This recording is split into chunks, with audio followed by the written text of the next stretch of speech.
Pernah kebayang gak sih, seorang TKI dari Kediri yang kerja keras di negeri orang, malah berjodoh dengan gadis pewaris keluarga kaya raya di Wuhan, Cina? Tapi tunggu dulu, malam pertama mereka justru membawa kejadian yang bikin siapapun merinding. Assalamualaikum teman-teman semua, apa kabarnya hari ini? Semoga kalian selalu dalam lindungan Allah dan diberikan rezeki yang berlimpah. Amin. Sebelum kita mulai ceritanya, jangan lupa untuk tekan tombol like dulu ya. Subscribe juga channel ini, dan aktifkan lonceng notifikasinya biar kalian gak ketinggalan kisah-kisah inspiratif lainnya. Oh iya, jangan lupa juga tulis sholawat di kolom komentar, biar hidup kita makin berkah. Dan tulis juga dari mana asal kalian, siapa tahu ada teman sekampung di sini. Ahmad adalah seorang pemuda sederhana asal Kediri, Jawa Timur. Lahir dari keluarga petani kecil, Ahmad sudah terbiasa hidup dalam kesederhanaan sejak kecil. Ayahnya seorang buruh tani yang penghasilannya pas-pasan, sementara ibunya hanya seorang ibu rumah tangga yang kadang membantu menjahit baju tetangga untuk menambah uang belanja. Sejak kecil, Ahmad sudah diajarkan untuk mandiri. Setiap pulang sekolah, ia ikut membantu orang tuanya di sawah, menggembala kambing, atau mengambil kayu bakar di hutan dekat desa. Cita-citanya sederhana, bisa bekerja layak, membangun rumah untuk orang tuanya, dan membuat kehidupan keluarganya sedikit lebih baik. Namun, hidup di desa dengan ekonomi yang sulit membuat mimpi itu terasa jauh. Setelah lulus SMA, Ahmad sempat bekerja serabutan di kotanya, menjadi tukang parkir, ojek, bahkan membantu di warung makan. Tapi hasilnya tidak cukup untuk menutup kebutuhan sehari-hari, apalagi untuk mengubah nasib keluarga. Suatu malam, saat Ahmad duduk di teras rumah sambil merenung, ia mendengar dari seorang teman tentang peluang menjadi TKI di luar negeri. Kalau kerja di Cina, gajinya lumayan, Mat, bisa kali buat bangun rumah, kata temannya. Awalnya Ahmad ragu. Ia tak pernah membayangkan hidup di negeri orang, jauh dari keluarga, dengan bahasa dan budaya yang sama sekali berbeda. Tapi keinginan untuk memperbaiki hidup lebih besar dari rasa takutnya. Dengan berat hati, dan setelah berdiskusi panjang dengan orang tuanya, Ahmad memutuskan untuk mencoba peruntungan di Wuhan, Cina. Perjalanan Ahmad ke Wuhan tidaklah mudah. Ia harus mengumpulkan uang untuk membuat paspor, membayar agen penyalur tenaga kerja, dan mengikuti pelatihan singkat tentang bahasa serta budaya Cina. Untuk menutupi semua biaya itu, Ahmad bahkan harus menjual motor satu-satunya milik keluarga. Dengan hati penuh harapan, Ahmad akhirnya berangkat, meninggalkan tanah kelahirannya, orang tua, dan semua kenyamanan yang pernah ia kenal. Sampai di Wuhan, dunia Ahmad berubah drastis. Segala sesuatu terasa asing, dari makanan yang baunya menyengat, bahasa yang terdengar seperti kode rahasia, hingga cuaca yang menusuk tulang. Pada awalnya, ia bekerja di sebuah restoran kecil sebagai pencuci piring. Gaji yang didapat tidak seberapa, tapi Ahmad tidak mengeluh. Ia sadar, ini adalah harga dari perjuangan. Setiap hari, ia bangun pagi-pagi, berjalan kaki menuju tempat kerja, dan baru pulang larut malam. Kadang-kadang, rasa rindu terhadap keluarganya menyerang begitu kuat, membuatnya menangis diam-diam di sudut kamar kos kecilnya. Meski lelah, Ahmad selalu berusaha menjalani harinya dengan penuh semangat. Ia mulai belajar bahasa Mandarin dari rekan-rekan kerjanya, menonton televisi lokal, dan perlahan mulai bisa berkomunikasi dengan lebih lancar.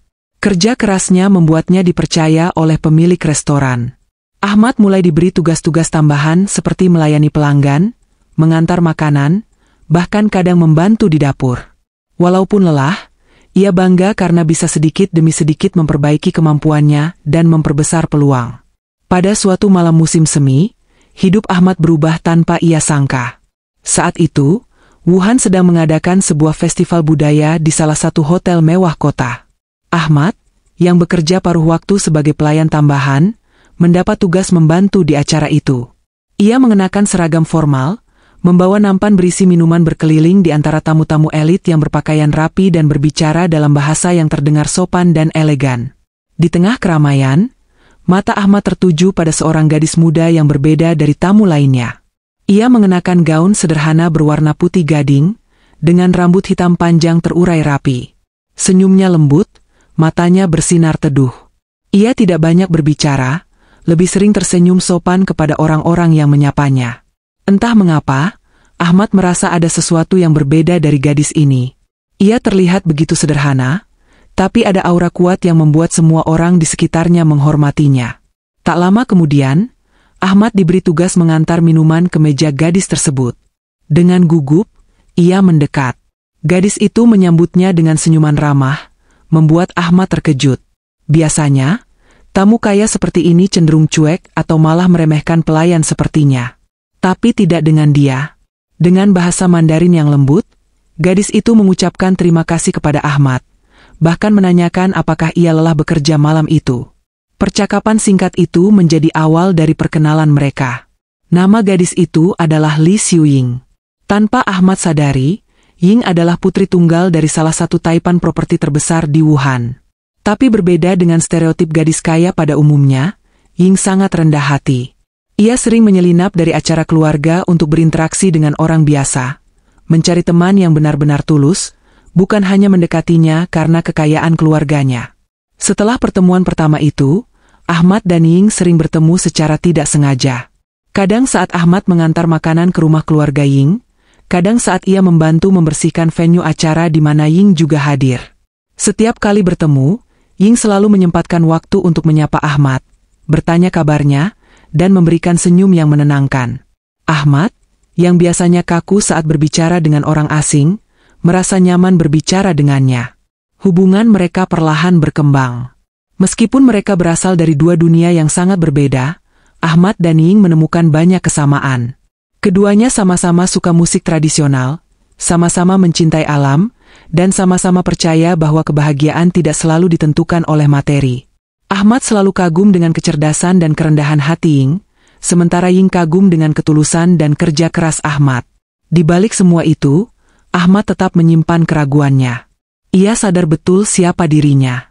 Ia hanyalah seorang TKI, tanpa harta, tanpa pendidikan tinggi, hanya mengandalkan tangan dan semangat. Sementara Ying adalah pewaris keluarga kaya raya, dengan masa depan yang sudah tertata rapi. Berkali-kali Ahmad mencoba menjaga jarak, takut kalau hubungannya dengan Ying malah menyakitkan bagi mereka berdua. Tapi, takdir sepertinya berkata lain. Suatu hari, setelah beberapa bulan berkenalan, Ying mengundang Ahmad untuk menemaninya ke sebuah taman kota. Di bawah rindangnya pohon sakura yang sedang bermekaran, Ying mengungkapkan perasaannya. Dengan wajah memerah, ia berkata bahwa ia menyukai Ahmad, bukan karena statusnya, bukan karena latar belakangnya, tapi karena ketulusan dan kebaikan hati yang jarang ia temukan di dunia sekelilingnya. Ahmad terdiam, hatinya berdegup kencang. Ini seperti mimpi. Ia sempat bertanya, apakah Ying yakin dengan perasaannya, mengingat resiko dan perbedaan besar yang ada di antara mereka. Tapi Ying menjawab dengan mantap, aku percaya pada hatiku, Ahmad. Sejak hari itu, hubungan mereka berubah. Mereka mulai lebih sering bertemu, berbagi cerita, saling mendukung dalam suka dan duka. Ahmad yang awalnya merasa minder, perlahan belajar untuk menerima bahwa mungkin, dalam dunia yang penuh perbedaan ini, cinta sejati tetap bisa tumbuh. Tapi tentu saja, kisah ini belum berakhir di sini. Masih banyak tantangan yang menanti, terutama saat hubungan mereka mulai diketahui oleh keluarga Ying. Badai besar sudah ada di depan mata. Setelah hubungan Ahmad dan Li Xiuying mulai terjalin lebih dalam, keduanya sepakat untuk menjalani segalanya dengan serius. Bukan sekadar teman ngobrol atau kekasih biasa, tapi mereka benar-benar ingin memperjuangkan cinta yang mereka bangun dari nol. Namun Ahmad tahu, jalan yang harus mereka lewati tidak akan mudah. Bagi keluarga seperti Ying, yang terpandang dan berkedudukan tinggi di Wuhan, menjalin hubungan dengan seorang TKI seperti dirinya bisa dianggap sebagai aib atau bahkan penghinaan terhadap martabat keluarga. Dan benar saja. Tak lama setelah hubungan mereka diketahui, badai pun datang. Keluarga besar Ying bereaksi keras. Ayahnya, seorang pengusaha properti ternama di Wuhan yang disegani banyak orang, menolak mentah-mentah hubungan tersebut. Putriku tidak mungkin bersama pria seperti itu, kata sang ayah di salah satu pertemuan keluarga. Ibu Ying pun tidak kalah vokal. Baginya, Ahmad hanyalah seorang pria miskin dari negeri asing, yang mungkin saja hanya memanfaatkan kelembutan hati putrinya demi mendapatkan kekayaan. Mereka tak mau mendengar alasan apapun. Bahkan, sempat ada rencana mengirim Ying ke luar negeri agar jauh dari Ahmad. Bagi Ahmad, Ini adalah ujian terbesar dalam hidupnya. Ia tahu, latar belakangnya tak bisa dibandingkan dengan kemewahan keluarga Ying. Ia tidak punya gelar tinggi, tidak punya bisnis besar, bahkan untuk bertahan hidup saja harus kerja dari pagi sampai malam. Tapi satu hal yang ia punya, yang tak bisa dibeli dengan uang, ketulusan. Ia mencintai Ying bukan karena siapa dia, melainkan karena kepribadiannya yang sederhana, rendah hati, dan tulus. Dan Ahmad tahu, cinta yang seperti ini pantas diperjuangkan, meski harus berdarah-darah. Ying pun tidak tinggal diam. Ia mencoba meyakinkan orang tuanya bahwa Ahmad bukanlah pria sembarangan. Ia membawa cerita tentang bagaimana Ahmad bekerja keras, bagaimana ia memperlakukan orang dengan hormat, bagaimana ia mampu bertahan dalam tekanan hidup di negeri asing tanpa kehilangan integritas. Namun, semua argumen itu seperti angin lalu bagi ayah dan ibunya. Bagi mereka, status sosial tetap nomor satu. Meski dihadang begitu banyak penolakan, cinta Ahmad dan Ying tidak luntur. Justru, keduanya semakin erat. Diam-diam, Ying tetap bertemu Ahmad, mengirim pesan, dan berbagi keluh kesah. Mereka tahu, hubungan seperti ini ibarat menantang badai dengan perahu kecil. Tapi mereka percaya, selama keduanya berada di kapal yang sama, mereka bisa melewatinya. Suatu hari, Ying memutuskan untuk mengambil langkah berani. Ia membawa Ahmad menemui keluarganya secara langsung. Bukan untuk membuktikan dirinya, tapi untuk menunjukkan siapa Ahmad sebenarnya. Pertemuan itu terjadi di sebuah restoran mewah milik keluarga mereka. Ahmad datang mengenakan pakaian terbaik yang ia punya, kemeja bersih, celana bahan, dan sepatu hasil menabung berbulan-bulan. Tapi bukan soal pakaian yang jadi sorotan, melainkan keberanian dan kerendahan hatinya. Saat pertemuan itu berlangsung, ayah Ying terlihat dingin dan kaku. Ia duduk tanpa senyum, sementara ibunya hanya melirik Ahmad dengan sinis. Namun Ahmad tetap tenang. Dengan suara mantap, ia memperkenalkan diri. Ia menceritakan asal-usulnya, keluarganya di Kediri, perjuangannya bekerja dari nol, dan alasannya mencintai Ying. Ia tidak menyembunyikan apapun. Bahkan, ia mengatakan dengan jujur bahwa ia sadar betul betapa besar jarak antara dirinya dan keluarga ini, tapi ia berjanji akan membahagiakan Ying dengan segala cara yang ia bisa. Setelah Ahmad selesai berbicara, suasana menjadi hening. Tidak ada komentar, tidak ada tepuk tangan, hanya keheningan yang membuat detak jantung berdentum lebih keras. Namun dalam diam itu, sesuatu mulai berubah. Bukan di hati ayah atau ibu Ying, tapi di mata paman dan tante-tantenya yang juga hadir di sana. Mereka melihat ketulusan yang jarang ditemukan di kalangan orang kaya. Seorang pria muda, tanpa pretensi, tanpa topeng, datang hanya bermodalkan hati yang jujur. Waktu berlalu. Meski penolakan dari orang tua Ying masih ada, tekanan dari keluarga besar mulai melunak. Beberapa anggota keluarga mulai melihat bahwa Ying serius dengan pilihannya, dan bahwa Ahmad bukan tipe pria yang akan mempermalukan keluarga. Ia justru membawa harapan baru, bahwa cinta sejati masih ada di dunia yang penuh kepalsuan.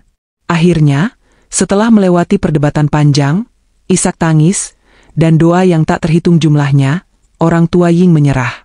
Mereka tidak sepenuhnya merestui, tapi mereka juga tidak ingin kehilangan putri satu-satunya.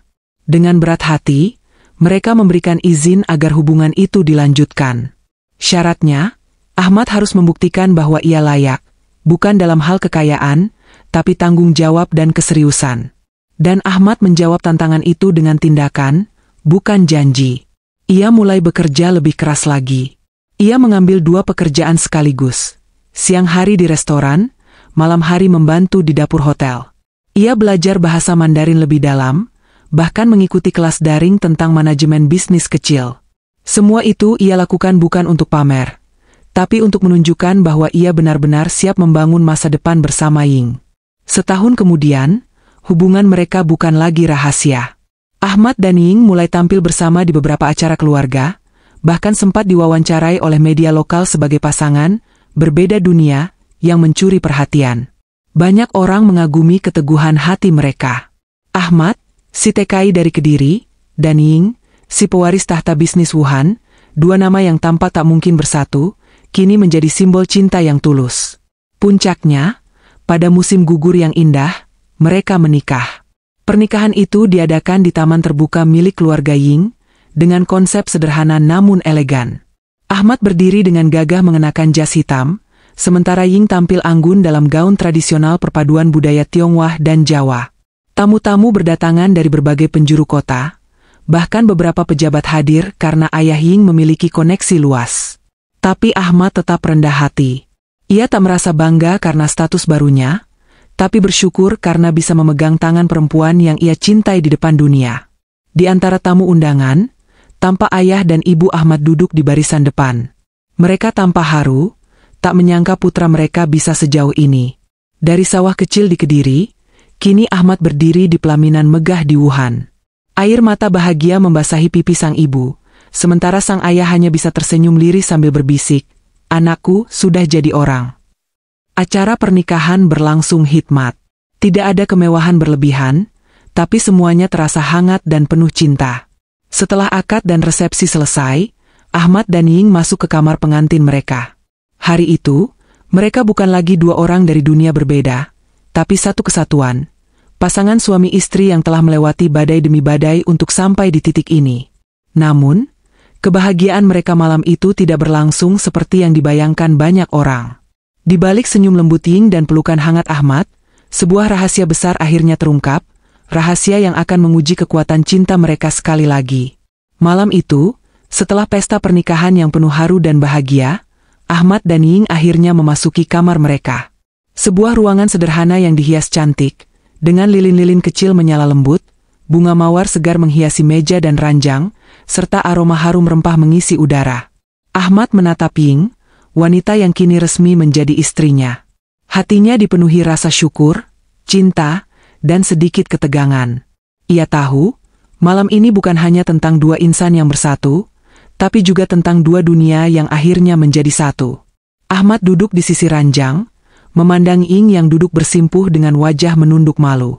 Ia mengambil tangan Ying dengan lembut, merasakan dinginnya jemari sang istri yang bergetar halus. Ahmad tahu, malam ini bukan hanya dirinya yang gugup, tapi juga Ying. Dengan penuh kasih, Ahmad mengusap punggung tangan istrinya dan berkata pelan, "Kita sudah sampai sejauh ini. Aku janji akan selalu menjagamu." Ying mengangguk kecil, lalu mengangkat wajahnya. Ada air mata di sudut matanya, tapi bukan air mata sedih, lebih seperti campuran bahagia, gugup, dan takut. Ahmad merasa ada sesuatu yang ingin dikatakan istrinya, tapi sepertinya Ying berjuang menemukan kata-kata. Ahmad tidak memaksa. Ia hanya menunggu, memberinya ruang. Beberapa menit berlalu dalam keheningan, hanya suara jantung mereka berdua yang berdetak keras di dada masing-masing. Akhirnya, dengan suara lirih, Ying membuka mulut. "Ahmad, sebelum kita melangkah lebih jauh, aku harus jujur tentang sesuatu." Ahmad terdiam. Ia menatap Ying dengan penuh perhatian, mengangguk pelan sebagai tanda bahwa ia siap mendengar apapun yang akan diungkapkan.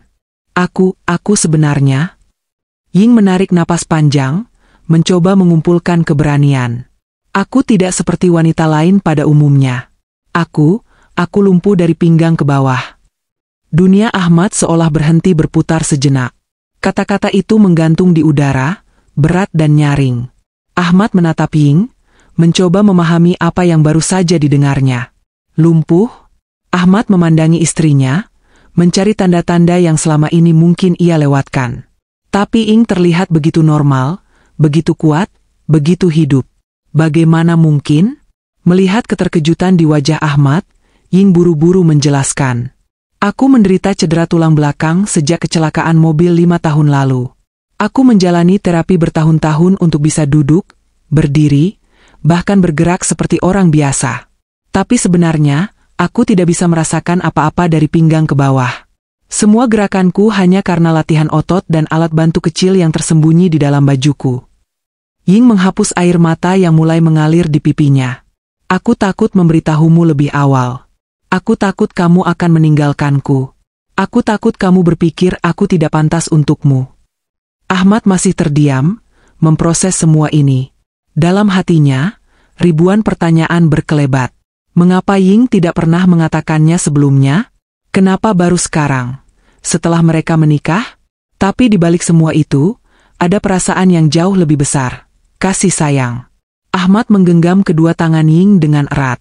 Ia menatap dalam kemata istrinya, dan dengan suara bergetar ia berkata, "Kamu pikir aku menikahimu karena tubuhmu? Karena kesempurnaanmu? Tidak, Ying. Aku jatuh cinta pada hatimu, pada ketulusanmu, pada kekuatanmu menghadapi hidup ini." Ying menangis semakin keras, tapi kini tangisnya adalah tangis lega. Ahmad menarik tubuh istrinya ke dalam pelukannya, memeluknya erat seakan tak ingin melepaskan. Malam itu, di tengah semua keterkejutan dan kejujuran, cinta mereka justru tumbuh semakin kuat. Ahmad sadar, malam pertama mereka tidak akan berjalan seperti pasangan lain. Tapi itu tidak mengurangi sedikitpun rasa cinta dan hormatnya pada Ying. Sebaliknya, Ahmad merasa kekagumannya bertambah. Butuh keberanian luar biasa untuk hidup dengan kondisi seperti itu, terlebih lagi untuk mencintai dan menikah dengan ketulusan hati. Malam itu, mereka tidak menghabiskan waktu dengan gairah seperti pasangan baru pada umumnya. Mereka berbicara, berbagi cerita, impian, ketakutan, dan harapan. Ahmad mendengar bagaimana Ying melewati masa-masa kelam setelah kecelakaan. Saat ia merasa tidak berguna, saat teman-temannya menjauh, saat dunia seolah menutup pintu untuknya.